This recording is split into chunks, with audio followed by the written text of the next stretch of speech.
Hey parents, Carmine here with your video review of Hitman.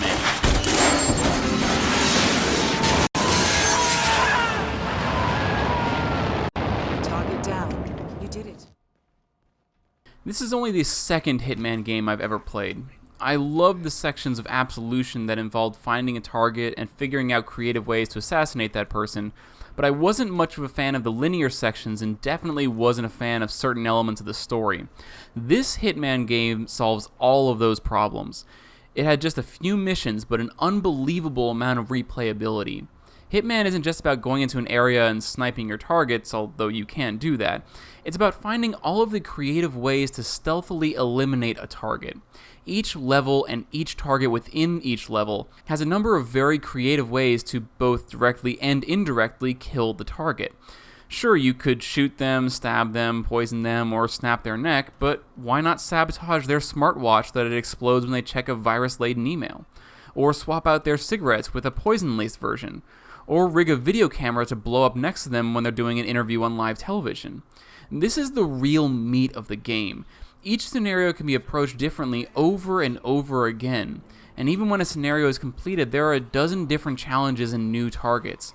It's a great way to take what would normally be a very short game and stretching the value of the content so that the meat of it lasts for potentially hundreds of hours. Now, since you are playing a game where the main character is a high-profile international assassin for hire, it shouldn't be surprising that violence is the most prominent factor in this game. Now, for the most part, this violence is actually pretty mild. The idea behind this game is to get as high of a score as possible. Higher scores are awarded for killing targets in unique ways, and the points are severely deducted for killing anyone who isn't a target or for killing a target in a high-profile way. Yes, you can complete a mission by killing everyone, but you won't get many points for doing so even if you can survive, which is not guaranteed. It isn't just possible to complete the game without shooting anyone, it's actually encouraged. Obviously, violent kills, such as with a gun or knife, will result in some blood, but poisoning, garroting, strangling, drowning, and most of the other various methods will result in no blood at all. The most extreme example of violence I found in my playthrough was that one time where I killed an enemy and stuck his body in a wood chipper, causing a brief fountain of blood. However, there was no gore at all, which surprised me a bit. Sexuality is a very minor factor. In fact, the only example of it I could find is what you're seeing right now. A woman, one of the targets, happens to be having an affair with her husband's golf coach. The player can disguise himself as the golf coach and invite the target to a romantic bedroom for a rendezvous, giving an easy opportunity to take her out. The player cannot actually have sex with her. Substance use is a slightly prominent factor. Excluding the numerous poisons you can use to both nauseate and to kill, a few of the NPCs smoke and drink.